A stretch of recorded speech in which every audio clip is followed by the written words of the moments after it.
Elena White pushed through the glass door of Petals and Dreams, the bronze bell above chiming its familiar welcome.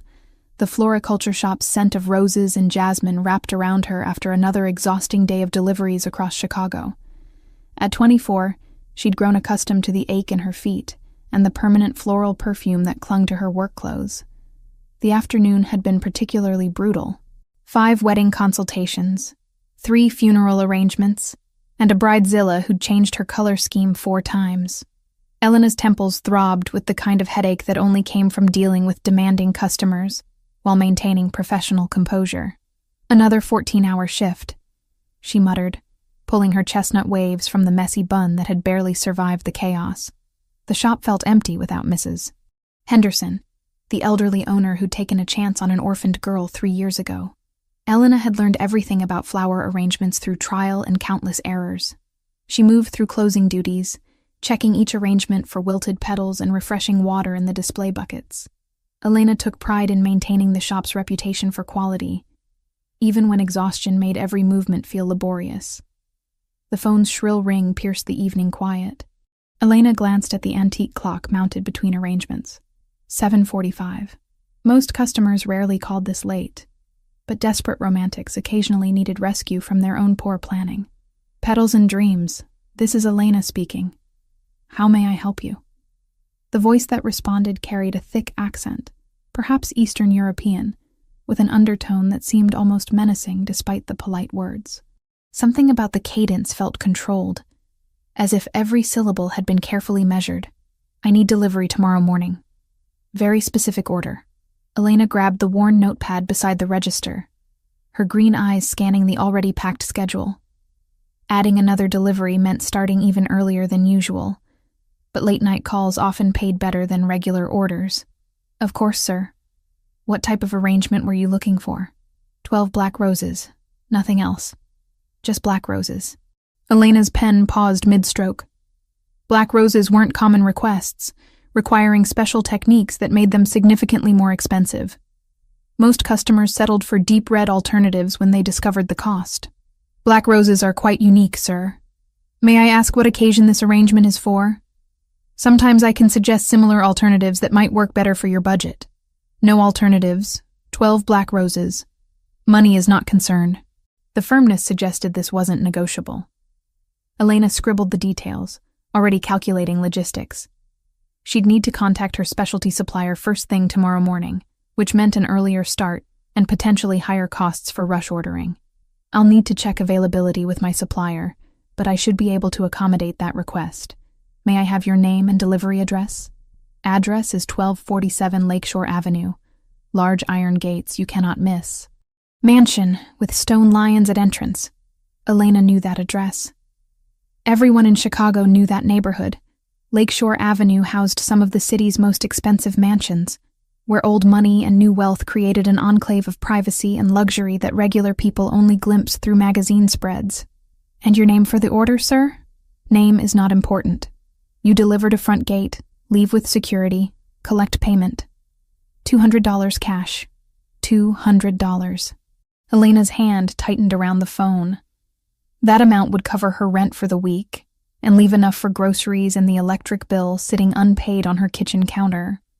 She never questioned customers who paid generously for expedited service, especially when her bank account remained perpetually balanced on disaster's edge. That's perfectly fine, sir. The delivery will be completed by 10 a.m. tomorrow morning. Is there any specific message you'd like included? No message. No card. Just roses. Very important they arrive exactly as ordered. The line went dead before Elena could confirm additional details. She stared at the receiver for several seconds, unease creeping through her tired mind like cold fingers. Something about the conversation felt off, though she couldn't pinpoint exactly what triggered her discomfort. The accent, the urgency, the specific request without context. Most customers provided background for their orders: anniversary flowers, apology arrangements, sympathy bouquets. There was usually context that helped Elena select appropriate presentation. This request felt oddly sterile, almost clinical in its specificity. Elena shook her head, dismissing her concerns as exhaustion-induced paranoia. Wealthy clients often behaved differently than her usual customers. They were accustomed to having requests fulfilled without explanation. The generous payment suggested someone who valued efficiency over friendliness.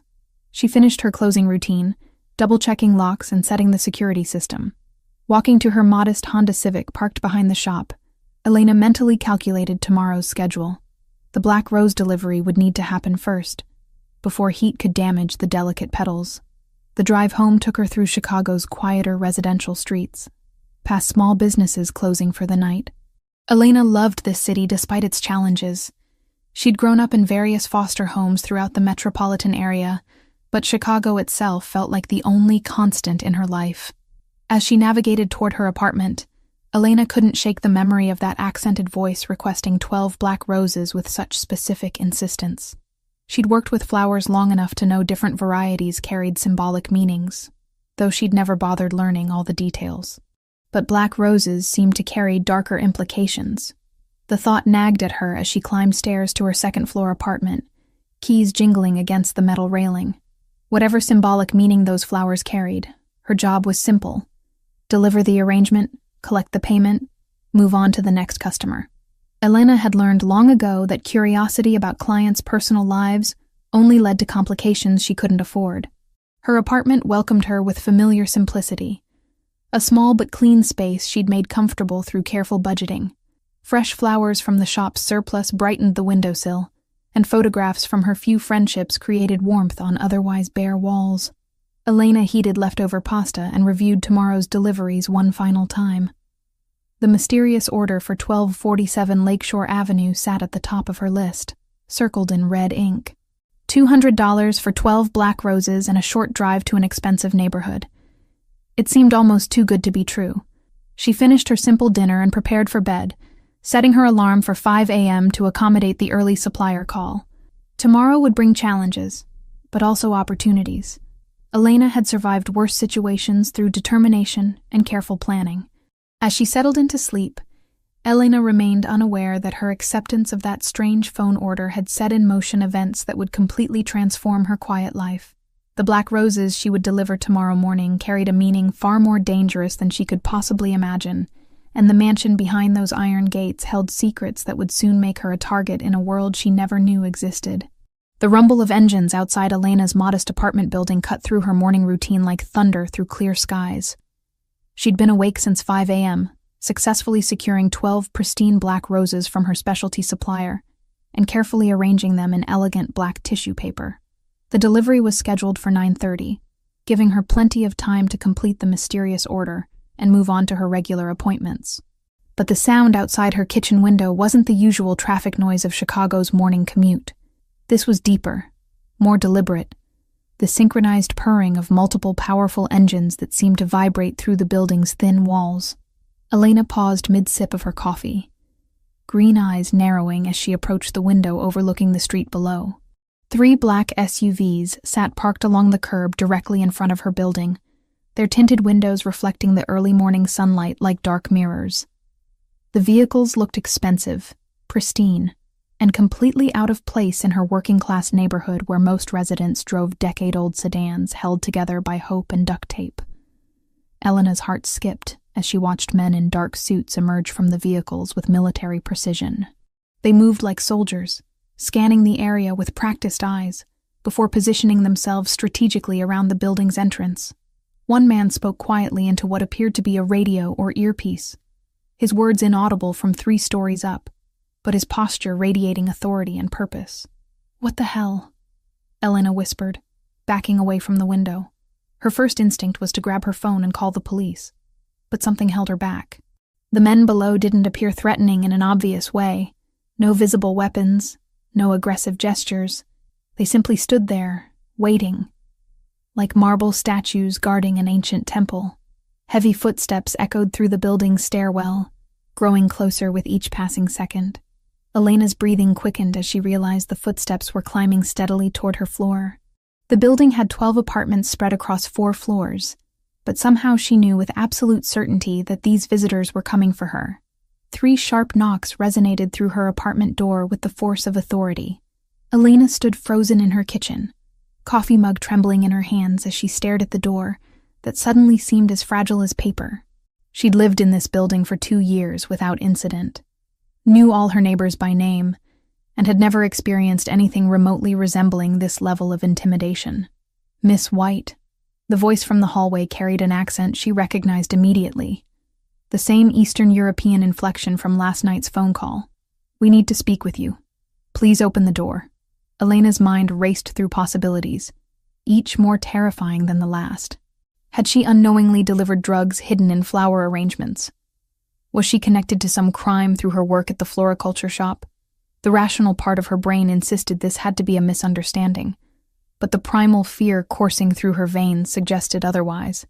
"I don't know what you want," she called out, her voice stronger than she felt. "But I'm calling the police right now.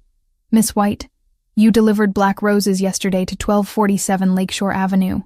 We need to discuss this delivery. Nothing more." Elena's blood turned to ice water. The black roses, the mysterious phone order, the generous payment that had seemed too good to be true. Yesterday's strange unease crystallized into stark terror as she realized her instincts had been warning her about danger she couldn't have imagined. "I don't understand. It was just a flower delivery. I left them with security like the customer requested. Please open the door, Miss White. We prefer to discuss this matter privately rather than involving your neighbors in what could become complicated." The subtle threat in those words sent Elena scrambling toward her bedroom, where she grabbed her phone with shaking hands. But before she could dial 911, another voice cut through the hallway, deeper, more commanding than the first. This new voice carried power that seemed to penetrate the door itself. Elena White. Just her name, spoken with quiet authority that made her freeze completely. There was something about this voice that demanded attention, respect, and perhaps even fear. It wasn't loud or aggressive, but it carried weight that the other voice had lacked. "You will open this door. Now." Elena found herself walking toward the door despite every instinct screaming at her to run. Her hand moved to the deadbolt as if controlled by some external force. Through the peephole, she could see a tall figure in an expensive charcoal suit, his face partially obscured by shadows, but radiating presence that filled the narrow hallway. The man was younger than she'd expected, perhaps early 30s, with dark hair perfectly styled and a jawline that could have been carved from marble. His eyes, visible even through the distorted peephole lens, were the most striking feature. Pale blue-gray like winter storms, and completely devoid of warmth. This wasn't someone who asked for things twice. "Miss White, I am Pietro De Luca. You delivered a very specific message to my home yesterday. A message that could have gotten you killed if my security hadn't been thorough in their investigation. Pietro De Luca." The name meant nothing to Elena, but the way he spoke it suggested it should. His English was perfect despite the slight accent, each word chosen carefully and delivered with the confidence of someone accustomed to being obeyed without question. Elena's hand hovered over the door handle, every survival instinct warring with curiosity and a strange compulsion to face whatever waited on the other side. She'd spent her entire life avoiding trouble, keeping her head down, staying invisible. But somehow, a simple flower delivery had thrust her into something far beyond her understanding or control. "I don't know what message you're talking about. Someone called the shop, ordered black roses, and I delivered them. That's all. I run a legitimate business. Black roses, Miss White, carry a very specific meaning in certain circles. They represent death, termination, the end of someone's existence. When 12 black roses appear at my front gate, it means someone wants me dead and is announcing their intention publicly." Elena's knees nearly buckled as the implication hit her. She'd unwittingly delivered a death threat to someone powerful enough to mobilize armed men and track her down within hours. The generous payment, the mysterious customer, the late-night phone call. It had all been part of something far more dangerous than a simple floral arrangement. "But I didn't know," she whispered, pressing her forehead against the door. "I swear I didn't know what it meant. Someone just called and placed an order. I thought it was for a funeral or maybe a Gothic wedding. I never would have—" "Open the door, Elena." The use of her first name, spoken with quiet intimacy, somehow made the command even more compelling. Elena turned the deadbolt with numb fingers, her mind struggling to process how her simple life had transformed into something from a nightmare. The door swung open to reveal Pietro De Luca in all his intimidating presence. He was even more striking in person than through the peephole. Tall, broad-shouldered, and carrying himself with the kind of confidence that came from never having to doubt his own power. His suit probably cost more than Elena made in 3 months, and the watch on his wrist could have paid her rent for a year. But it was his eyes that held her attention. Intelligent, calculating, and completely focused on her, as if she were the most important thing in his world at this moment. "You're going to come with me," Pietro said, his voice leaving no room for argument. "We need to discuss who placed that order and why they used your shop to send me a message. Your life may depend on how cooperative you choose to be." Behind him, Elena could see 2 other men in expensive suits, their positions carefully chosen to block any escape routes. Whatever world she'd accidentally stumbled into, there was no backing out now. The black roses she'd delivered so innocently had sealed her fate and tied her to Pietro De Luca in ways she couldn't begin to comprehend. Elena looked into those pale eyes and realized her quiet life was over. Whatever came next would either destroy her completely or transform her into someone she'd never imagined becoming. The only certainty was that there was no going back to the simple existence she'd known just 24 hours ago. The De Luca mansion rose before Elena like something from a Gothic novel, all stone and shadows against the gray Chicago morning. Wrought iron gates that had seemed impressive from the street now loomed overhead as the black SUV passed through, their intricate metalwork depicting twisted vines and thorns that seemed to writhe in her peripheral vision.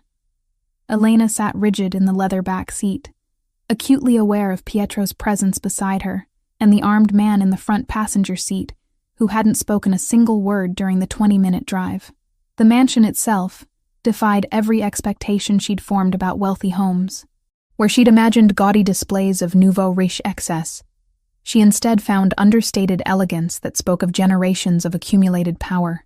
The limestone facade was weathered but pristine, with tall windows that reflected the morning light like watchful eyes. Perfectly manicured lawns stretched in every direction, broken only by marble statues and fountain features that probably cost more than most people's houses. "Impressive, isn't it?" Pietro's voice carried a note of pride as he followed her gaze. "My great-grandfather built this place in 1924. He believed in creating something that would last for centuries, a legacy that couldn't be destroyed by temporary setbacks or changing fortunes." Elena said nothing, her throat too tight with fear to form coherent responses. Every detail she absorbed: the security cameras mounted discreetly among ornamental trees, the men positioned strategically around the grounds, the subtle fortifications disguised as decorative elements, reinforced the growing realization that she'd stumbled into a world where normal rules didn't apply. The SUV stopped beneath a covered portico where 2 more men in dark suits waited with military precision. One opened Pietro's door, while the other attended to Elena, their movements coordinated as if they'd performed this routine countless times. Elena noticed that neither man made eye contact with her, treating her like valuable cargo that required careful handling, but didn't merit personal acknowledgement. "This way, Miss White." Pietro's hand settled at the small of her back, guiding her toward massive oak doors carved with the same thorny vine motif that decorated the gates. The touch was light, but unmistakably proprietary, as if he'd already classified her as something belonging to his domain. Elena wanted to pull away from the contact, but something about Pietro's presence made resistance feel not just futile, but actively dangerous. The mansion's interior overwhelmed her senses immediately. Marble floors polished to mirror brightness reflected light from crystal chandeliers that cast rainbow patterns across cream-colored walls. Original oil paintings in gilded frames depicted scenes of Italian countryside and formal portraits of stern-faced men who shared Pietro's distinctive features. The air itself felt different here, heavier, perfumed with expensive candles and fresh flowers that probably cost more than Elena's weekly grocery budget. "My study is this way." Pietro led her through a corridor lined with more artwork and antique furnishings that belonged in museums rather than private homes. Elena's practical mind couldn't help calculating the value of what she was seeing, and the numbers made her dizzy. This wasn't just wealth. This was empire-level resources that suggested influence extending far beyond legal business ventures. The study itself was a shrine to masculine power and old-world sophistication. Floor-to-ceiling bookshelves held leather-bound volumes in multiple languages, while a massive mahogany desk dominated the center of the room like a throne.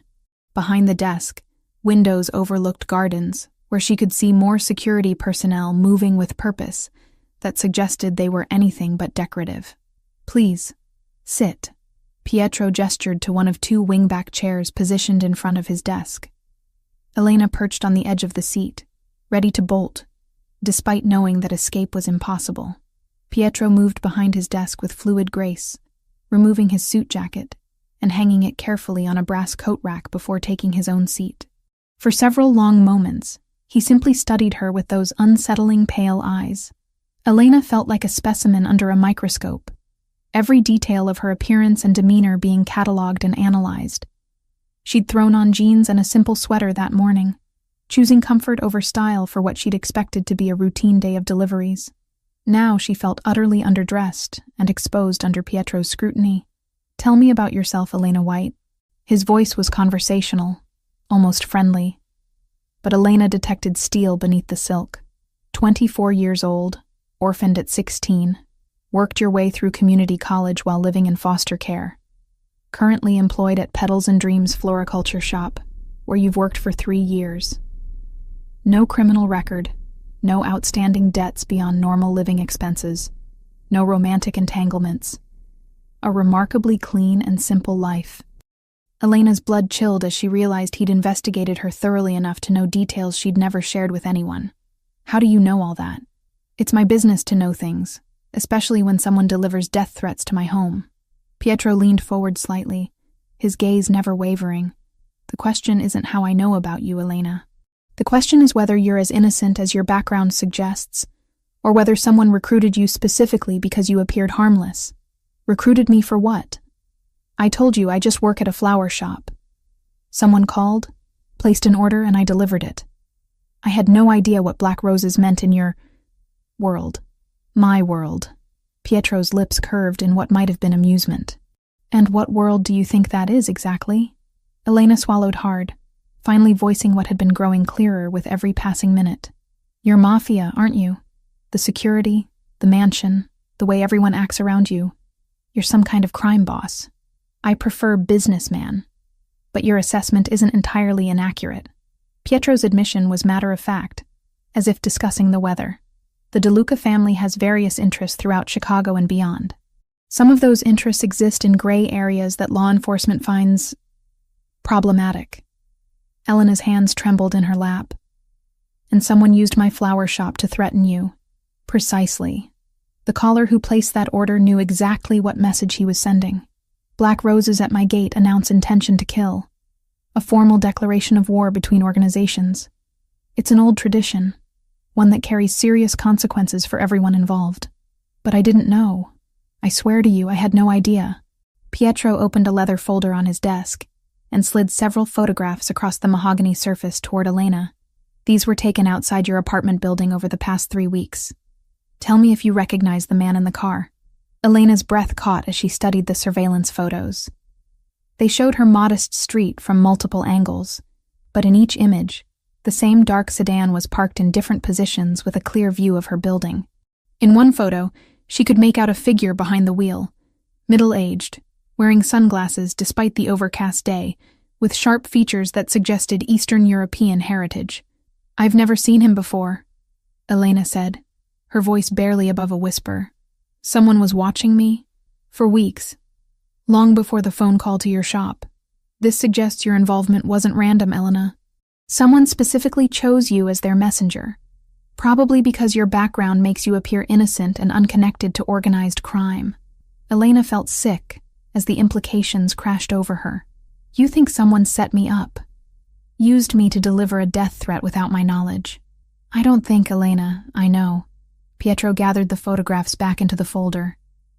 "The question now is what we do about it. You've seen my face, been in my home, learned things about my business that outsiders aren't meant to know. Under normal circumstances, that would create problems for both of us. The threat was subtle, but unmistakable." Elena understood that she'd crossed a line from which there might be no return. Her simple life, her quiet existence, her carefully maintained distance from trouble. All of it had been shattered by one phone call and a dozen black roses. "What are you going to do to me?" The question emerged as barely a whisper. Pietro studied her for another long moment, something unreadable flickering in those pale eyes. When he finally spoke, his voice carried a gentleness that surprised her. "That depends on you, Elena. You can help me find out who used you as their unwitting messenger, or you can become a liability that needs to be managed. The choice is yours. But understand that there's no returning to your old life either way. You know too much now to simply walk away and pretend this never happened." Elena closed her eyes, realizing that her world had fundamentally changed in ways she was still struggling to comprehend. Whatever happened next would transform her from Elena White the florist into something else entirely, either Pietro De Luca's ally or his victim. The only certainty was that her quiet, ordinary life was gone forever. The safe house was nothing like Elena had imagined. Tucked away in an upscale suburb 40 minutes from the city, it appeared to be an ordinary 2-story colonial home with white shutters and a carefully maintained garden. But appearances were deceiving. The windows were bulletproof, the doors reinforced with steel, and security cameras monitored every approach angle. Pietro had explained this during the drive while Elena sat in stunned silence, trying to process how her life had transformed from mundane to life-threatening in less than 24 hours. "You'll be comfortable here," Pietro said as they walked through the front door, his hand still positioned protectively at the small of her back. "Maria keeps the house stocked with everything you might need." Maria turned out to be a stern-faced woman in her 50s, with graying hair pulled into a tight bun and eyes that missed nothing. She greeted Pietro with respectful familiarity, but studied Elena with barely concealed suspicion, as if trying to determine whether this newcomer represented threat or burden to their carefully ordered world. "The guest suite is ready, Mr. De Luca," Maria said, her accent similar to Pietro's but more pronounced. "Giuseppe has completed the perimeter check, and we have men positioned at all access points." Elena listened to this exchange with growing dread. The casual discussion of armed guards and security protocols reinforced how completely she'd left her normal world behind. 3 days ago, her biggest concern had been making rent on time. Now she was hiding from people who wanted to kill her for reasons she still didn't fully understand. The guest suite occupied the entire second floor, consisting of a spacious bedroom, private bathroom, and sitting area with windows overlooking the garden. The furnishings were expensive but not ostentatious. Comfortable chairs, quality linens, fresh flowers that reminded Elena painfully of her abandoned life at Petals and Dreams. "I can't stay here indefinitely," Elena said, as Pietro conducted a brief inspection of the rooms. "I have a job, responsibilities. People will notice if I just disappear. Your responsibilities have changed," Pietro replied without looking at her. He was checking window locks, with practiced efficiency. His movements those of someone accustomed to thinking about security, even in supposedly safe environments. "Maria will retrieve whatever you need from your apartment. As for your job, I've arranged for you to take medical leave due to a family emergency." Elena stared at him. "You can't just rearrange my life without asking." Pietro finally turned to face her, those pale eyes holding an intensity that made her step back involuntarily. "Elena, 3 hours ago someone bombed Petals and Dreams. The entire shop is gone along with half the block. If you'd been at work this morning instead of delivering black roses, you'd be dead." The words hit Elena like physical blows. Her shop, Mrs. Henderson's shop, destroyed. The place where she'd learned everything about flowers, where she'd built something resembling stability after years of foster care uncertainty. Gone, eliminated as casually as erasing chalk from a blackboard. "Mrs. Henderson," Elena whispered, sinking into one of the chairs. "Is she wasn't there. According to our information, she was visiting her sister in Milwaukee this week. But the message is clear. Whoever orchestrated this wants to eliminate any connection between you and that phone call." Elena buried her face in her hands, overwhelmed by grief and terror in equal measure. "I don't understand why someone would go this far. It was just a flower delivery. It was a death threat delivered to the most powerful crime family in Chicago," Pietro corrected grimly. "The Russians have been testing our boundaries for months, looking for weakness they can exploit. Using an innocent florist to deliver their message was psychological warfare, a way to show they could strike at us through unexpected channels." "Russians?" Elena looked up, remembering the surveillance photos and the accented voice on the phone. The man who called the shop? Viktor Kozlenko, based on voice analysis our technical people conducted. He runs the Bratva operations in the Midwest, and he's been looking for an excuse to move against us since last spring. Pietro moved to the window, gazing out at the garden where Elena could see armed figures moving among the trees. By using you to deliver the threat, he accomplished several objectives at once. Elena felt sick as the implications became clear. He made me a target. Exactly. If I'd reacted emotionally and hurt you, it would have provided justification for retaliation. If I'd ignored the threat, it would have suggested weakness. Either way, he created a situation where he could claim moral authority while advancing his territorial ambitions. But you didn't hurt me. Elena studied Pietro's profile, noting the tension in his jaw and the careful way he positioned himself to maintain visual contact with both the window and the door. Why? Pietro was quiet for so long that Elena thought he might not answer. When he finally spoke, his voice carried an undertone she hadn't heard before, something almost vulnerable beneath the usual authority. Because you reminded me of someone I used to be. Before this life claimed me completely, I was just a college student who wanted to study architecture and build beautiful things instead of managing an empire built on violence and fear. He turned from the window, meeting her gaze directly. Seeing your genuine confusion, your innocence, it reminded me what I'd lost. The admission hung between them like a bridge neither was sure they should cross.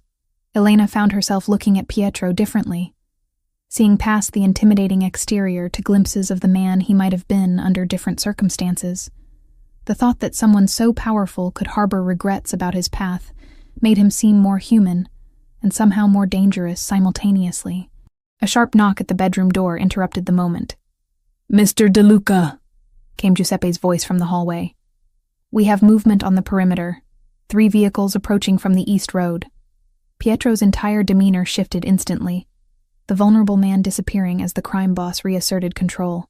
"Stay here," he commanded Elena, his hand moving automatically to check the weapon concealed beneath his jacket. "Whatever happens, don't leave this room until I come back for you." "Pietro, wait." Elena stood, surprising herself by using his first name. "What if you don't come back?" He paused at the doorway, something unreadable flickering across his features. "Then Maria will know what to do. She's been with my family for 20 years, and she won't let anything happen to you. Why do you care what happens to me?" The question escaped before Elena could stop it. "I'm nobody special, just someone who got caught in the middle of your war." Pietro studied her for a long moment, his pale eyes searching her face as if memorizing every detail. "You're wrong about that, Elena. You're exactly what I've been looking for without knowing I was searching. Someone real in a world of carefully constructed lies. Someone who still believes in beautiful things."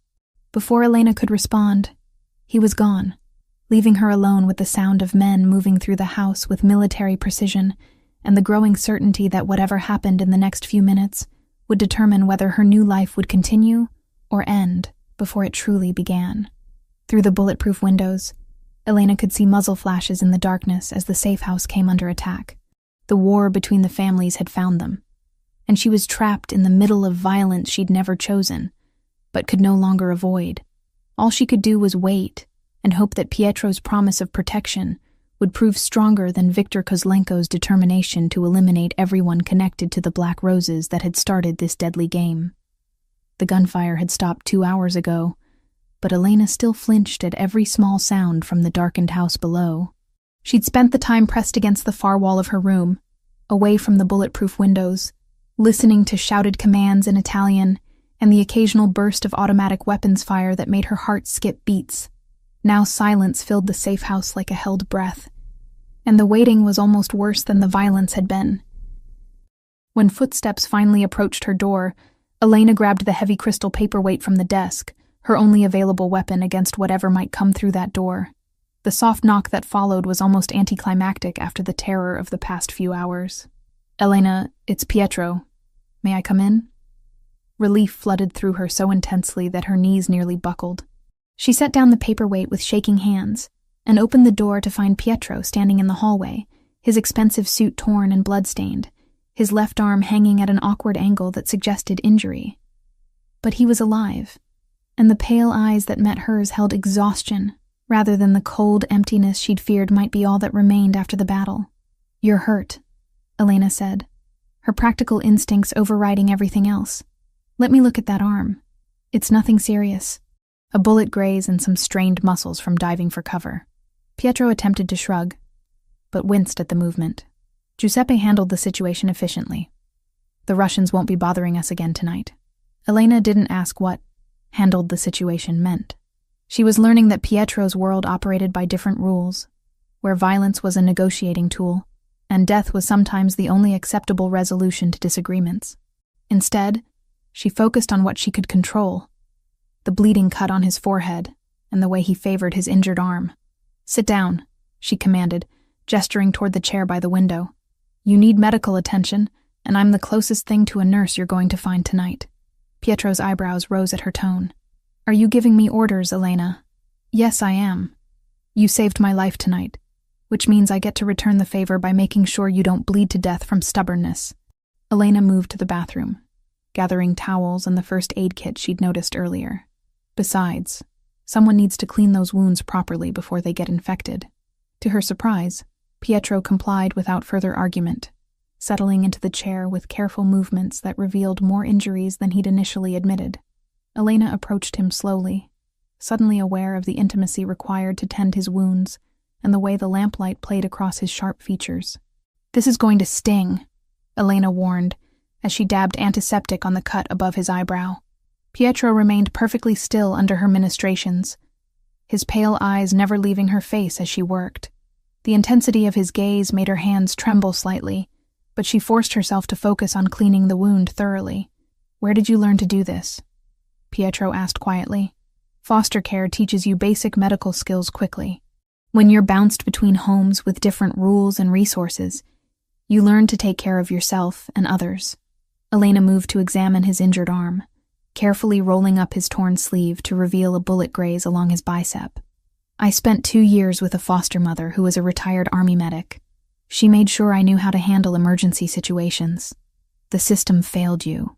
There was anger in Pietro's voice, but Elena sensed it wasn't directed at her. Children shouldn't have to learn survival skills before they learn to drive. "The system isn't perfect, but it kept me alive until I could make my own way." Elena began cleaning the bullet wound, noting how Pietro controlled his breathing to manage the pain without showing weakness. "Some of my foster families were wonderful people doing their best in difficult circumstances. Others weren't. Tell me about the ones who weren't." Pietro's request was quiet, but carried unmistakable command. Elena realized he wasn't making conversation. He was gathering information about her past, learning what had shaped her into the woman treating his wounds with gentle competence. The Hendersons were the worst. They took in kids for the monthly payments but provided minimal care in return. 3 of us shared a basement room with no heat, and we were expected to earn our keep through household labor and babysitting their biological children. Elena's voice remained steady as she recounted memories she rarely shared. "I was 14, and I learned to make meals from whatever expired food they bought in bulk. I learned to mend clothes until they fell apart completely. Mostly, I learned that survival meant being useful enough to keep, but invisible enough to avoid attention." Pietro's jaw tightened as he processed this information. "How long were you with them?" 18 months, until Mrs. Henderson tried to rent me out to her brother for weekend babysitting that had nothing to do with children." Elena finished bandaging Pietro's arm and moved back to check his forehead wound. "I ran away that night and didn't go back. Social services moved me to a different placement after that. And the better families?" Elena's expression softened. "The Garcias were incredible. Maria and Roberto had raised 5 children of their own and decided they wanted to help kids who needed temporary homes. They taught me that family isn't just about blood. It's about choosing to care for each other even when it's difficult." She paused in her work, her eyes distant with memory. "Maria taught me to cook authentic Mexican food, and Roberto helped me with homework every night even after working double shifts at the factory. They wanted to adopt me, but what? Roberto got laid off when the factory moved production overseas. They couldn't afford the legal fees for adoption, and the state moved me to another placement before they could save enough money." Elena resumed cleaning Pietro's forehead cut, using the familiar motions to steady herself. I still send them Christmas cards. They have 7 grandchildren now, and Maria always includes pictures with her letters. Pietro was quiet for several minutes, watching Elena work with careful precision. When she finally stepped back to assess her handiwork, he caught her wrist gently, preventing her from moving away completely. "You understand loyalty," he said, his pale eyes studying her face intently. "Real loyalty, not the kind that can be bought or intimidated into existence. It's rare in my world. Your world seems to run on fear and obligation. That's not the same thing as loyalty." Elena didn't pull away from his grip, but she met his gaze directly. "The people who've earned my loyalty did it by showing they cared about me as a person, not as someone useful to their purposes. And what would it take for me to earn that kind of loyalty from you?" The question hung between them like a challenge. Elena studied Pietro's face in the lamplight, noting the exhaustion that made his features appear younger and more vulnerable. Bloodstained and injured, he looked less like the intimidating crime boss who'd appeared at her door that morning, and more like a man carrying burdens he couldn't share with anyone else. "Stop treating me like a problem to be managed," Elena said finally. "I'm not a business asset or a potential liability. I'm a person who got dragged into your war without choosing sides. If you want my cooperation, start by acknowledging that I have my own thoughts, feelings, and opinions about what's happening to my life." Pietro's grip on her wrist loosened, but he didn't release her completely. "You're right. I've been thinking tactically instead of personally, treating you like a chess piece instead of a woman whose entire world has been turned upside down. And what happens now? Do I spend the rest of my life hiding in safe houses while you fight wars with people who want to kill me for delivering flowers? No."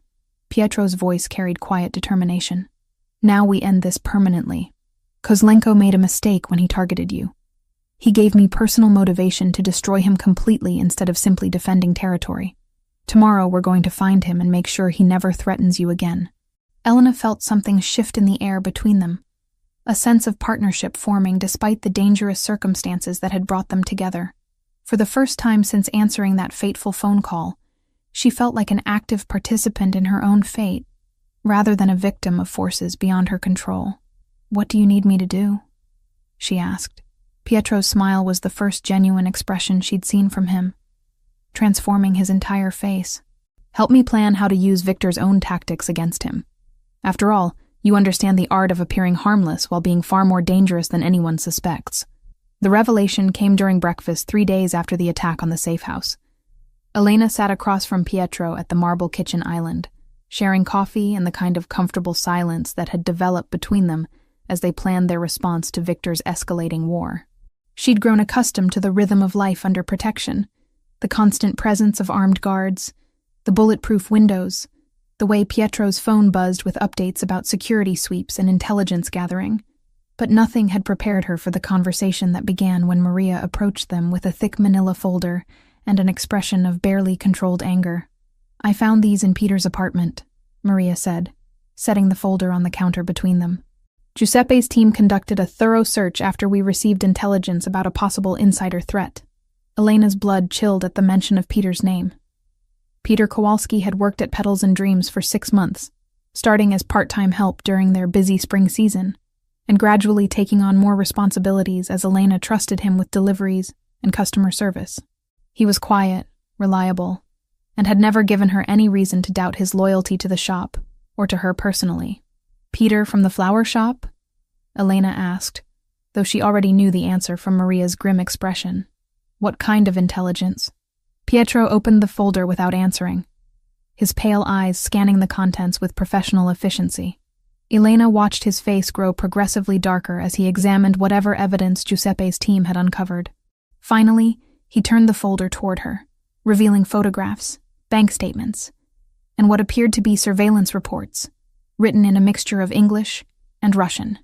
"Your friend Peter has been working for Viktor Kozlenko for 8 months, Pietro said quietly, "long before he applied for a job at your shop." Elena's hands trembled as she picked up the first photograph.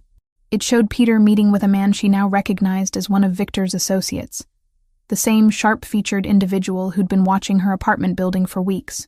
The meeting was taking place in a parking garage, and both men appeared to be exchanging money for documents. "This can't be right," Elena whispered.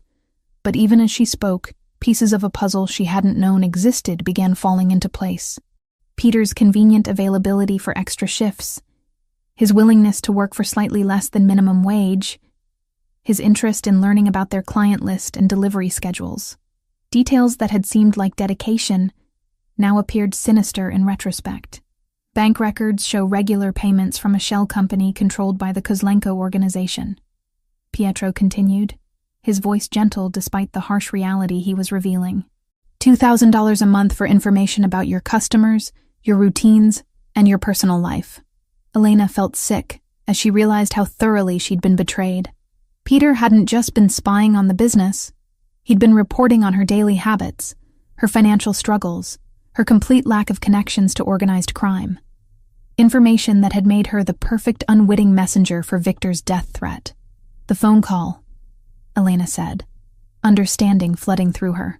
Peter would have known our usual closing routine, when I'd be alone at the shop to take late orders. Exactly. Victor needed someone who could place the Black Rose order at precisely the right time, ensuring you'd be the one to answer and accept the delivery request. Pietro's jaw tightened with controlled fury. Your friend provided them with weeks of intelligence about your schedule, your personality, even your financial desperation that would make you unlikely to refuse a generous payment. Elena stared at the surveillance photos spread across the kitchen counter, each image revealing another layer of Peter's deception.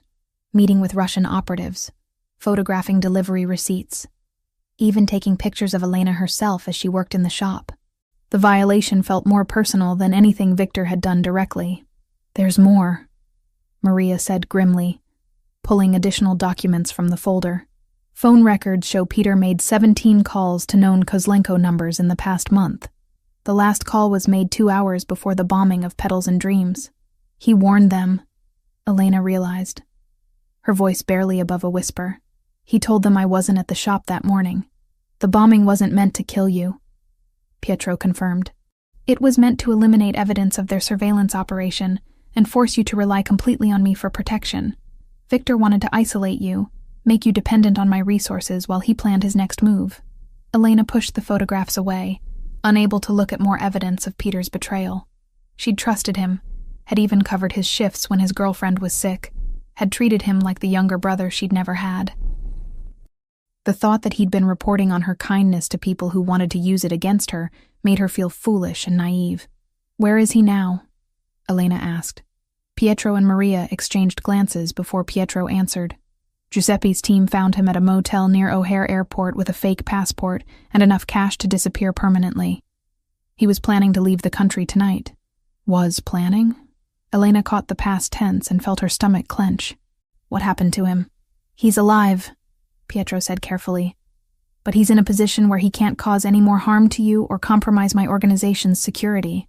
Elena understood the implication without needing details. Peter was being held somewhere secure, probably undergoing interrogation about Victor's plans and the extent of the surveillance operation.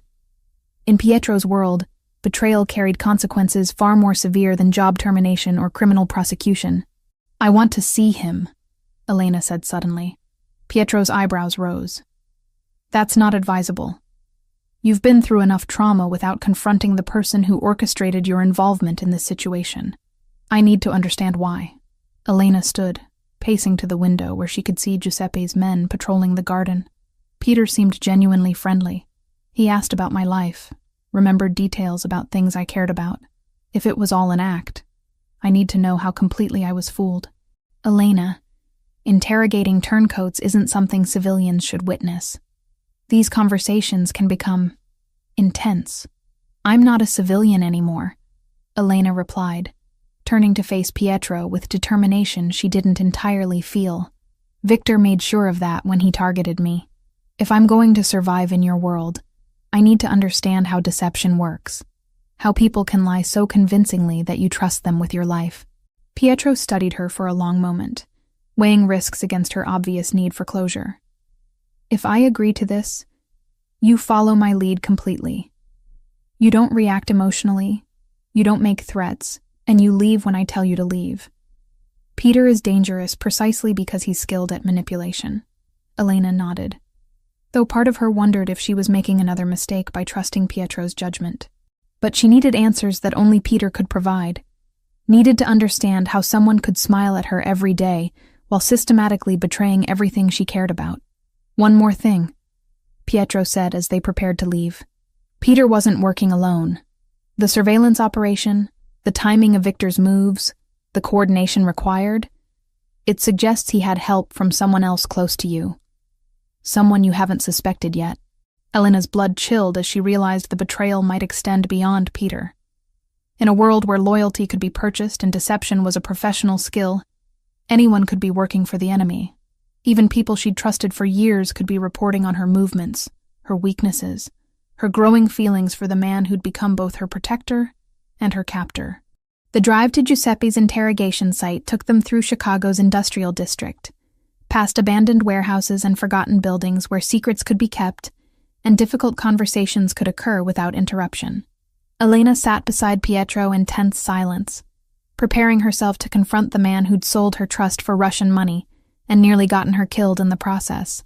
But first, she needed to understand how thoroughly she'd been deceived, and whether anyone else in her limited circle of friends and acquaintances was still working for Viktor Kozlenko. The war between the families had become personal, and Elena was determined to identify every enemy before she committed completely to Pietro's dangerous world. The warehouse where they held Viktor Kozlenko smelled of rust, motor oil, and fear. Elena gripped Pietro's hand as they walked through the maze of shipping containers and abandoned machinery, following Giuseppe's hulking form deeper into the industrial complex where Chicago's underworld conducted its most serious business. The sound of their footsteps echoed off concrete walls that had witnessed decades of violence, negotiation, and final reckonings. "Remember what I told you," Pietro murmured as they approached a reinforced door guarded by 2 armed men. "Stay calm, don't react emotionally, and trust me to handle the situation." Elena nodded, though her heart hammered against her ribs with each step closer to confronting the man who'd orchestrated the destruction of her peaceful life. 3 weeks ago, she'd been worried about rent payments and wedding consultations. Now she was walking into a confrontation with a Russian crime boss who'd used her innocence as a weapon against the man she was falling in love with. The guard stepped aside respectfully as Pietro approached, their deference absolute despite the casual way they carried automatic weapons. Giuseppe unlocked the heavy door with practiced efficiency, revealing a sparse room furnished with folding chairs, a metal table, and industrial lighting that cast harsh shadows across every surface. Viktor Kozlenko sat in the center of it all, his hands zip-tied behind the chair, his expensive suit torn and blood-stained from what had clearly been a violent capture. But his pale eyes remained defiant as they fixed on Pietro, then shifted to Elena with undisguised curiosity. Even restrained and defeated, he radiated the kind of dangerous charisma that had built a criminal empire across multiple states. "The famous Pietro De Luca," Victor said, his accent thick but his English precise. "And the little flower girl who started this whole mess. How romantic that you've brought her to witness my execution." "No one's being executed tonight, Victor." Pietro pulled out a chair for Elena before taking his own seat across from the Russian. "This is a business meeting to discuss the terms of your surrender." Victor laughed, a sound devoid of humor. "Surrender? You think I came to Chicago unprepared for war with your family? My men know where I am, and if I don't contact them by midnight, they'll assume I'm dead and respond accordingly." "Your men are dead," Giuseppe stated flatly from his position by the door. "We eliminated your entire Chicago operation 6 hours ago. The warehouse in Cicero, the safe houses in Chinatown, the money laundering operation in Little Village, all gone." Elena watched Victor's face carefully, noting the moment when defiance flickered into something resembling concern. Despite his bravado, he hadn't expected Pietro to move against him so comprehensively, or so quickly. The war between the families had been decided in a single coordinated strike that left Victor isolated and vulnerable. "You're lying," Victor said, but uncertainty had crept into his voice. "My nephew Alexei would never allow—" "Alexei is in federal custody," Pietro interrupted, "charged with arms trafficking, money laundering, and conspiracy to commit murder. The evidence we provided to the FBI was quite compelling. He'll be lucky to see daylight before his 60th birthday." Elena realized she was witnessing the systematic dismantling of Victor's power structure. Each revelation designed to strip away his confidence, and force him to confront his complete defeat. Pietro wasn't just physically stronger. He'd outmaneuvered Victor strategically, turning the Russian's own tactics against him with devastating effectiveness. "Why am I here?" Elena asked, surprising both men with her question. "If this is about negotiating surrender terms, what do you need from me?" Victor's attention focused on her with predatory intensity. "Ah, the innocent asks the right question. You're here because Pietro wants you to see what happens to people who threaten what belongs to him. This isn't negotiation.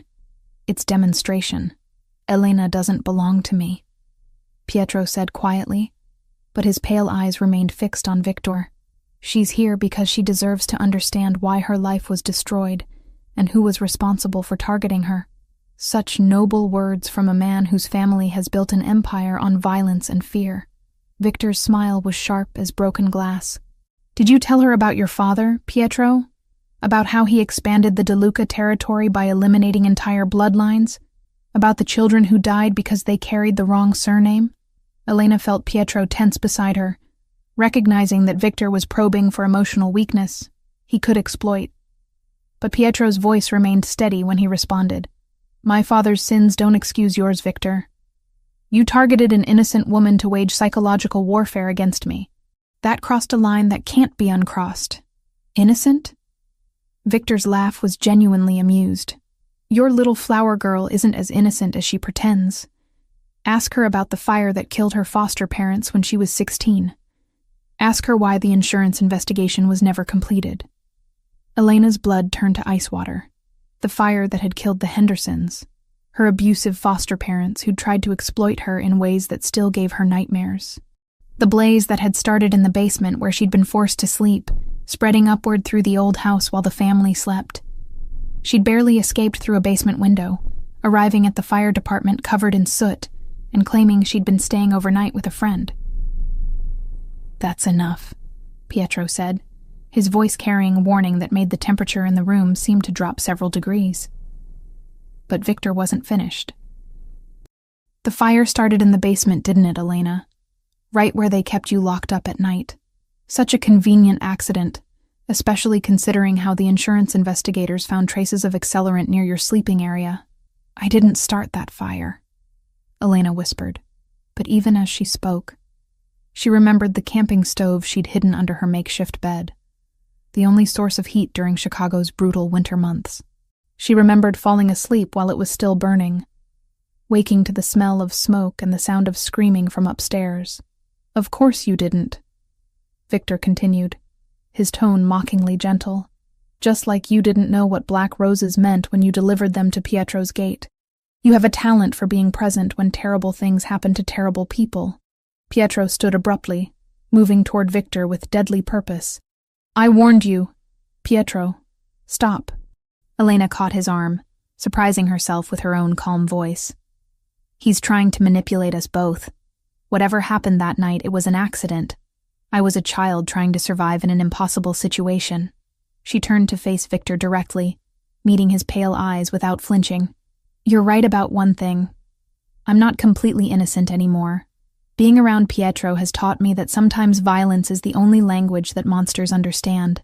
Elena reached into her purse and withdrew the small pistol Pietro had given her for protection, the weight of it familiar in her hands after hours of training with Giuseppe.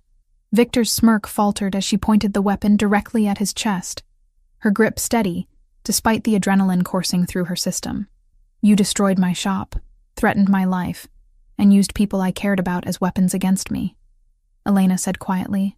"But your mistake was thinking I'd remain helpless while you played your games." The sound of the gunshot echoed through the warehouse like thunder, followed by Victor's scream of pain as the bullet shattered his kneecap. Elena lowered the pistol, her hands perfectly steady as she met Pietro's shocked gaze. "Now we can negotiate surrender terms," she said calmly. "Victor understands the consequences of refusing, and you understand that I'm not the same woman who delivered flowers last week." Pietro stared at her with something between admiration and concern, recognizing that Elena had crossed a line from victim to active participant in his dangerous world. The transformation was complete. She was no longer an innocent caught in the crossfire, but a woman who'd chosen to fight back against the forces that had tried to destroy her. Victor writhed in his chair, blood flowing freely from his wounded leg, his arrogance replaced by genuine fear, as he realized that Elena represented a new kind of threat, someone with nothing left to lose, and the determination to make her enemies pay for their mistakes. The war between the families was over, but Elena's evolution from florist to something far more dangerous had just begun. She'd proven she could pull the trigger when necessary, and both Pietro and Victor understood that she would never again be underestimated by anyone who threatened what she'd chosen to protect. 6 months later, Elena DeLuca stood at the floor-to-ceiling windows of the penthouse office overlooking Lake Michigan, watching cargo ships navigate the harbor while reviewing shipping manifests for Pietro's legitimate import business. The autumn sunlight caught the diamonds in her wedding ring, casting rainbow patterns across the mahogany desk that had once intimidated her, but now felt like a natural extension of her authority. The transformation from florist to crime boss's wife had been more dramatic than she'd ever imagined possible. But Elena had discovered talents for organization and strategic thinking that surprised everyone, including herself.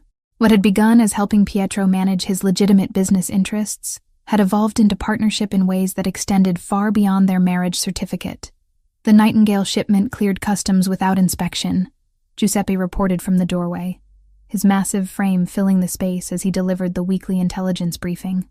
Our contact at the Port Authority confirmed all documentation was accepted without question. Elena nodded, making notes in the coded ledger that tracked their various operations. The Nightingale shipments contained medical supplies for the network of clinics Pietro funded throughout Chicago's underserved neighborhoods. But they also provided cover for more sensitive cargo that helped maintain their territorial agreements with other families. "Any word from our friends in Milwaukee about the Torino situation?" Elena asked, referring to a rival family attempting to expand into their pharmaceutical distribution territory. "Handled quietly," Giuseppe replied. "No complications, no police involvement. The Torinos have agreed to focus their attention on cities where they won't encounter resistance from established operations." The language of violence had become as familiar to Elena as flower arrangements once were, though she preferred solutions that didn't require bloodshed. Her background in customer service had translated surprisingly well to managing criminal negotiations, understanding what people really wanted, finding compromises that let everyone save face, knowing when to appear sympathetic and when to project strength. Pietro emerged from the private elevator that connected their office to the residential floors above, carrying 2 cups of espresso and wearing the slight smile that had become more frequent since Viktor Kozlenko's permanent departure from Chicago 6 months ago. The Russian had been shipped back to Moscow in several different containers, his organization's assets absorbed into the DeLuca empire through careful negotiation with federal authorities who'd been convinced that cooperation served everyone's interests. "The Henderson proposal came through," Pietro said, settling into the chair beside Elena's desk rather than behind his own. "They've agreed to our terms for the Riverside Development Project." Elena accepted her espresso with a kiss that still sent electricity through her system despite 6 months of marriage. The legitimate development projects had become her specialty, using her understanding of city planning and community needs to identify profitable opportunities that also provided genuine benefits to Chicago's neighborhoods. "What about the community center we discussed?" Elena asked. "The one with the youth programs and job training facilities?" "Already included in the architectural plans. Maria is coordinating with the contractors to ensure construction begins by spring." Pietro's expression softened as he watched Elena review the development contracts. "You realize you're becoming more ruthless in business negotiations than I am? The Henderson Group was terrified of disappointing you after that last meeting." Elena laughed, remembering how she'd quietly suggested that disappointed business partners sometimes experienced unfortunate accidents in Pietro's world. The threat had been subtle enough to maintain plausible deniability, but clear enough to ensure rapid agreement to their terms. "I learned from the best," she replied, though they both understood that Elena's approach to power was fundamentally different from the intimidation tactics that had built the DeLuca empire. She preferred psychological pressure to physical violence, economic leverage to direct confrontation, and she'd proven remarkably effective at expanding their influence through methods that attracted less law enforcement attention. The phone on Elena's desk buzzed with the distinctive tone that indicated secure communication from their network of informants. She answered with the business-like efficiency that had become second nature. "Mrs. DeLuca speaking." "Ma'am, this is Detective Morrison from the Financial Crimes Unit. We have developments on the Torino investigation you might find interesting. Elena activated the encryption protocol and switched to speaker mode so Pietro could monitor the conversation. Detective Morrison was one of several law enforcement officials who'd discovered that cooperation with the De Luca organization often provided better results than traditional police work, especially when dealing with criminals who showed less restraint than Pietro's operation. What kind of developments, Detective? The Torinos were laundering money through medical supply companies, just like you suspected. We followed the paper trail you provided and uncovered a network of fake pharmaceutical distributors operating across 6 states. The arrests should happen within the next 48 hours. Elena made notes in her encrypted files, already calculating how the Torino family's collapse would affect territory distribution and business opportunities throughout the Midwest. Pietro had taught her to think several moves ahead, anticipating consequences and preparing responses before problems became crises.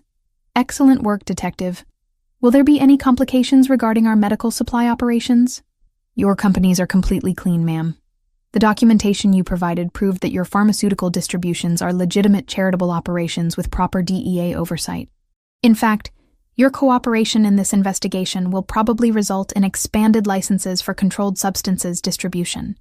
Elena smiled, appreciating how her legitimate charitable work provided perfect cover for their more questionable activities. The clinics they funded genuinely helped thousands of people throughout Chicago, but they also created relationships with medical professionals who occasionally needed favors that only the De Luca organization could provide.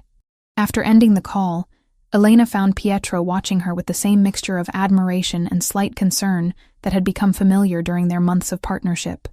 She'd proven capable of matching his strategic thinking and exceeding his diplomatic skills, but her rapid adaptation to criminal life sometimes worried him. "Any regrets?" Pietro asked quietly, the question that had become routine between them during moments of reflection. Elena considered the question seriously, as she always did. 6 months ago, she'd been struggling to pay rent while working 14-hour days at a job that barely covered her expenses. Now she managed a multi-million-dollar operation, lived in luxury beyond her previous imagination, and wielded influence that extended throughout Chicago's political and business communities. But more importantly, she'd found purpose that extended beyond mere survival. The charitable projects, the community development initiatives, even the way they'd restructured their criminal operations to minimize harm to innocent people.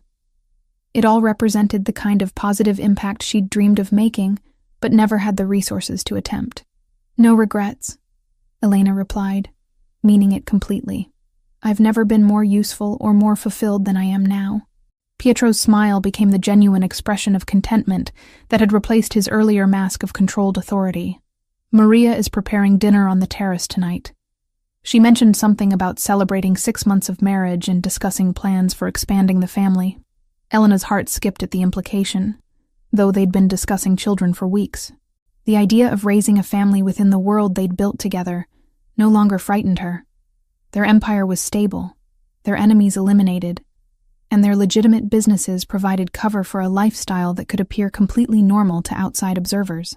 "Tell Maria we'll need champagne," Elena replied, standing to straighten Pietro's tie in a gesture that had become their private ritual. "And perhaps we should start planning the nursery. The room overlooking the garden would be perfect." As the sun set over Lake Michigan, Elena reflected on the journey that had brought her from delivering black roses to building an empire, alongside the man who'd initially terrified her. The florist who'd answered a wrong number 6 months ago was gone forever, replaced by a woman capable of navigating the most dangerous waters of power and influence. But at its core, their story remained what it had always been. 2 people who'd found in each other the perfect partner for building something beautiful from the thorny complexity of real life. The black roses that had brought them together now bloomed in their private garden, a reminder that even the darkest beginnings could grow into something worth protecting with absolute ruthlessness. Elena De Luca had never imagined that love could be cultivated from violence and fear, but she'd learned that the strongest foundations were built from surviving the worst storms together.